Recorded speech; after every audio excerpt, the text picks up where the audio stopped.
translation, purport by His Divine Grace, A.C. Bhaktivedanta Swami Prabhupada. The potency of the Lord, known as Vishnu Maya, who is good as the Supreme Personality of Godhead, will also appear with Lord Krishna. This potency, acting in different capacities, captivates all the worlds, both material and spiritual. At the request of her master, she will appear with her different potencies in order to execute the work of the Lord. Purport. Quite long purport, so please listen up. Parashya Shakta Vivahaya Suryate, Svetasvatara Upanishad 6.8. In the Vedas, it is said that the potencies of the Supreme Personality of Godhead are called by different names, such as Yogamaya and Mahamaya. Ultimately, however, the Lord's potency is one, exactly as the electric potency is one, although it can act both to cool and to heat. The Lord's potency acts in both the spiritual and material worlds. In the spiritual world, the Lord's potency works as Yogamaya, and in the material world, the same potency works as Mahamaya, exactly as electricity works in both a heater and a cooler. In the material world, this potency, working as Mahamaya, acts upon the conditioned souls to deprive them more and more of devotional service. It is says, Yaya samohitam jiva atmana trigunatmakam. In the material world, the conditioned soul thinks of himself as a product of triguna, the three modes of material nature. This is the bodily conception of life. Because of associating with the three gunas of the material potency, everyone identifies himself with his body. Someone is thinking, he is a Brahmin. Someone is a Kshatriya. Someone a Vaishya or Sudra. Actually, however, one is neither a Brahmana, a Kshatriya, a Vaishya, nor a Sudra. One is part and parcel of the Supreme Law, Mamai Vamsa. But because of being covered by the material energy, Mahamaya, one identifies himself in these different ways. When the conditioned soul becomes liberated, however, he thinks himself an eternal servant of Krishna. Jiver Suruphoy Krishnera Nityadas. When he comes to that position, the same potency acting as Yogamaya increasingly helps him become purified and devote his energy to the service of the Lord. In either case, whether the soul is conditioned or liberated, the Lord is supreme. As stated in the Bhagavad Gita 9.10, Maya daksena prakriti suyate satcharacharam. It is by the order of the Supreme Personality of Godhead that the material energy, Mahamaya, works upon the conditioned souls. Prakriti kriyamanani gunai karmani sarvasyaha ahankara vimudatma kartaham iti manyate. Translation: the bewildered soul, the bewildered spirit soul, under the influence of the three modes of material nature, thinks himself to be the doer activities which are in actuality carried out by nature. So this is from Bhagavad Gita 3.27. Within conditioned life, no one has freedom, but because one is bewildered, being subject to the rule of Mahamaya, one foolishly thinks himself independent. Ahankara vimudatma kartahamiti manyate. But when the conditioned soul becomes liberated by executing devotional service, he is given a greater and greater chance to relish a relationship with the Supreme Personality of Godhead in different transcendental statuses such as Dashya Rasa, Sakya Rasa, Vatsalya Rasa, and Madhurya Rasa. Thus, the Lord's potency, Vishnu Maya, has two features, Avaranika and Unmukha. And when the Lord appeared, his potency came with him and acted in different ways. She acted as Yogamaya with Yasoda, Devaki, and other intimate relations with the Lord, and she acted in a different way with Kamsa, Salva, and other asuras. By the order of Lord Krishna, his potency, Yogamaya, came with him and exhibited different activities according to time and circumstances. Kartartye Sambhavishyati. Yogamaya acted differently to execute different purposes desired by the Lord. As confirmed in the Bhagavad Gita 9.13, Mahatmanas tu mam pardam daivam prakriti asritaha. The Mahatmas, who are fully surrendered to the lotus feet of the Lord, are directed by Yoga Maya, whereas Duratmas, those who are devoid of devotional service, are directed by Mahamaya.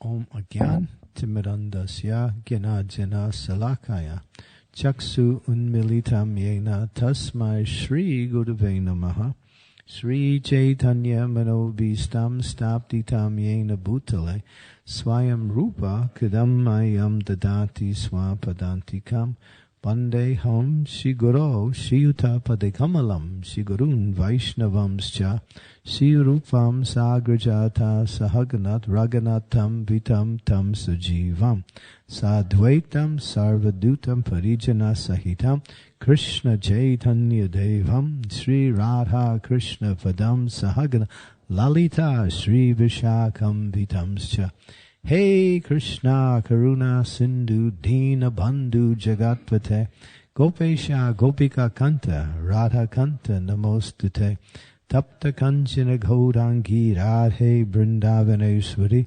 Vrishabhanu Suti Devi Pranamami Hari Priye Pancha Kalpa Tarubhischa Kripa Sindhu Paebacha Patitanam Pavanebhyo Vaishnavebhyo Namo Namaha Nama Om Vishnu Padaya Krishna Prastaya Bhutale Srimakti Bhakti Vedanta Swami Iti Namine Namaste Saraswati Deve Gauravani Vacharine Nirvisesa Sunyavari Pastyatya Des Tatarine Sri Krishna Chaitanya Prabhu Nityananda Sri Advaita Gadadhar Srivasadi Gaura Bhaktivinoda Hare Krishna Krishna Krishna Hare Hare Rama Rama Rama Hare Hare. So we're hearing about the energy of the Lord known as Vishnu Maya, who manifests herself according to the need of the time, or you might say according to the desires and activities of the living entities. As here, as Prabhupada points out, the energy is one, but it manifests himself accordingly. You might use another example. Prabhupada uses a nice example, how electricity is one, and when plugged into a heater or connected to a heater, it gives you warmth. And when it's plugged to a AC, you get cooling, right? So, but it's the same energy that's powering both the cooling and the heating apparatus. But the effects is not only different, but completely opposite. So here, we can also use another example that within the state, there is also a prison house. So those who break the law are forced to act under the state's law by going to the prison. And those who are apparently good citizens are free from that restriction and are, as Prabhupada would say, free to enjoy the benefits of the state. The state works for the good citizen and for the deviant citizen, but the state is one. So Mahamaya is Krishna's energy to continue to bewilder the conditioned souls who want to be bewildered. Why does a conditioned soul want to be bewildered? Because they want to enjoy separately from Krishna. So this is the original sin. Sometimes we wonder, what is the original sin? The desire to enjoy separate from the Lord. That's all. Once we know that, then we can understand how to correct that. So enjoyment is part of life, but there's no question of separate enjoyment. Just like, if you break the laws of the state, in order to somehow enjoy outside of the state's laws, or find some satisfaction, and there is more or less punishment rather than enjoyment. And so in the same way, the conditioned souls under the influence of the energy of the Lord, and no one can be free from the Lord's energy. The Lord's energies are all pervading. No, sometimes people think, well, I want to be free. I want to simply act according to what I want to do or what I believe, either whimsically, intelligently, or surreptitious. It's different ways people want to express their, independence. But either one was working under the Daivi Shakti or the Maya Shakti. Either one. There's no question of freedom. I remember I was driving my car in America. This was a few years ago. I was driving on a very busy highway. I think it was in Washington, D.C., and was much traffic. But there was one car that I noticed that was driving in and out of traffic really fast and quite recklessly. And I was thinking, this is dangerous. Somehow I got close to the car and I saw his license plate. It said, "I'm free." So he was thinking that he was executing his freedom by causing everybody else anxiety. But at the same time, what kind of freedom is that? Because one is, under the influence of the energy of accident or recklessness, inattention, something. So no one is actually free to act in any way. So freedom is there. Well, we should not neglect the idea of freedom. It's a question of where the conditioned soul or the soul wants to put its attention and activity. When it puts it in devotional service to the Lord, because Krishna is the supreme free of all free. He is not under anyone's control. He is Nityo Nityanam Chaitanas Chaitananam Eko Bahuda Dviradanti Kama. He is that person who is the source of everything, and everything works under his direction, and no one controls him, nor is he controlled by anything. He is completely and totally. So when one connects with Krishna through devotional service, one develops freedom also. But what is that freedom? Is it like Krishna? The same type of freedom that one can simply be free from all influences? No, it's the freedom of acting under the care of something that is of your own nature. Because the soul is by nature part and parcel of Krishna. And that soul has an eternal loving relationship with Krishna, and that loving relationship can be expressed in various types of ways. And even in the different ways that expression can be expressed, there are various ways of expression within the expression. And Prabhupada gives it. Sakya Ras, Dasya Ras, Madhurya Ras, Vatsalya Ras. Various moods of relationship with Krishna and varieties of expressions within that. All based on satisfying Krishna and feeling the happiness of that relationship. Because without happiness, what is the question of freedom? I'm free, but I'm miserable, right? Who cares about that kind of freedom? And freedom actually also includes the happiness that comes by way of one's nature, and that nature is expressed only totally in the element of freedom when it's under the control of the spiritual energy. Now, Mahamaya, sometimes devotees wonder, am I under the influence of Mahamaya or Yogamaya? That's up to you. That's up to you. We have a choice. Of course, it's interesting. When one is fully engaged in devotional service, then the Yogamaya energy works to increase one's relationship with Krishna and express one's loving service in varieties of ways, keeping Krishna as the object and enhancing the varieties of expressions within that loving service. But when a devotee is still in a mixed state of conditioning and still wants to enjoy the Maya energy and at the same time wants to serve Krishna, then we have an interesting dynamic here. It's not interesting. What happens is that Krishna will use his external energy, not in the same way that it is used for the conditioned souls who are absorbed in that energy in order to enjoy, but to push what we say, foolish person back towards his loving service. So a little kick here and there. To somehow wake the conditioned soul up that, actually, you really want me. You don't want this other stuff. So a little kick here and there. But that's also mercy. Therefore, Prabhupada used to say another name for Maya, another definition for Maya is mercy. So Maya is the friend of the devotee.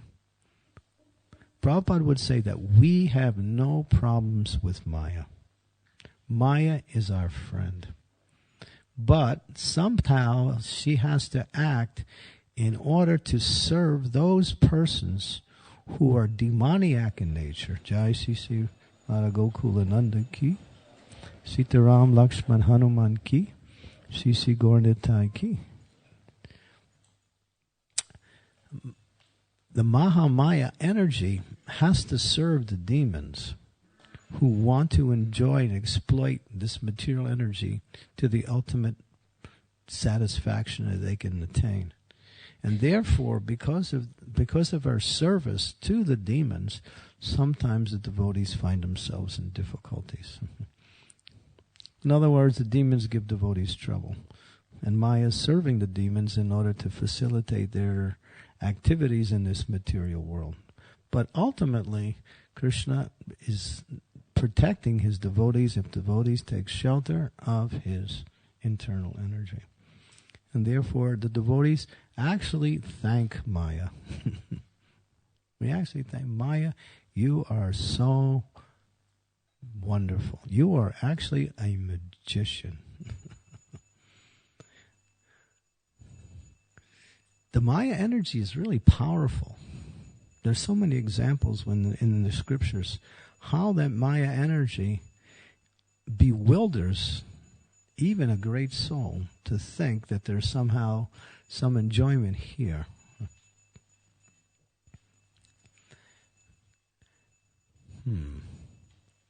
I think of an example. Of course, there's one example that's quite outstanding, and there's another one, but there's this one example is Lord Brahma. Although he is the powerful and superior of all the devas, and it says to reach his abode is very difficult. It's the highest abode in the material existence. He becomes bewildered sometimes. He thinks that Krishna is just an ordinary cowherd boy, and he steals his calves and his cowherd boys. He becomes influenced by the external energy and commits an offense to Krishna. And Krishna has to rectify him. So even Brahma somehow or other may fall into the illusion. Or, look how many times Indra. Oh my God, there's a whole list of Indras, like deviations, right? Indra, he causes, problems to Krishna in Vrindavan. He starts a big rainstorm and wants to kill Krishna's parts and his intimate associates, the Brijabasis. Imagine that. I mean, what a kind of offense is that? He didn't want to just cause some havoc. He wanted to destroy the inhabitants of Vrindavan because of his pride of being Indra. He was thinking, I'm supposed to get the yajna by these cowherd villagers, which they do every year, on time, without fail. And now this talkative little kid who's just, speaking to influence these people are just ruining my worship. Haribo. And then he starts to act in a very ferocious way, and he wants to kill Krishna and the entire village inhabitants of Braj. Of course, Krishna doesn't tolerate that. But then if Indra finally gets, of course, this is a very long pastime. The pastime's coming up in a couple of weeks, or maybe even a week, right? What day is it? The 14th of soon, very soon. Beautiful pastime, one of the most amazing pastimes in Krishna's Leelas. It's also a big feast. It's one of the biggest ones of the year. And it's a very joyful festival because it's victory for the inhabitants of Vrindavan, the victory for the devotees who fully take shelter of Krishna despite the difficulties and dangers. This is also an interesting point, that although Indra was causing so many difficulties, the inhabitants of Vrindavan only knew one shelter, Krishna. They didn't know anything else but Krishna. And they knew that Krishna could help them and Krishna could save them. So, but, back to the point, Indra, such a powerful personality, such a responsible post, such great intelligence, and such facilities to do his service, and such followers, he gets bewildered. So Prabhupada said, what to speak of us?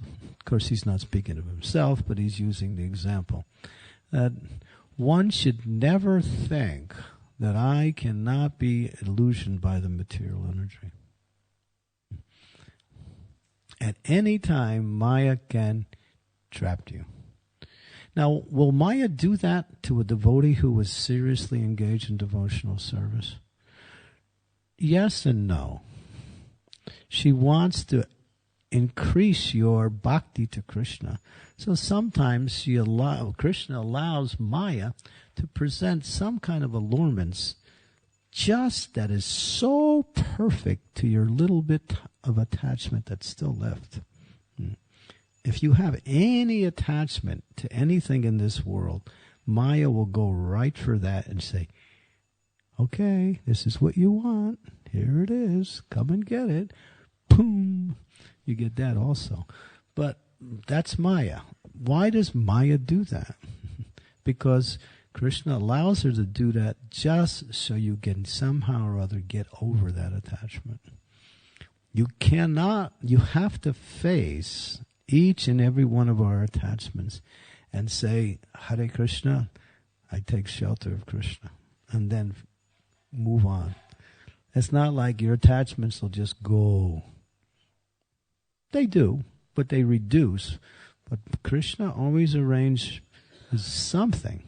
And Maya knows exactly where you're weak.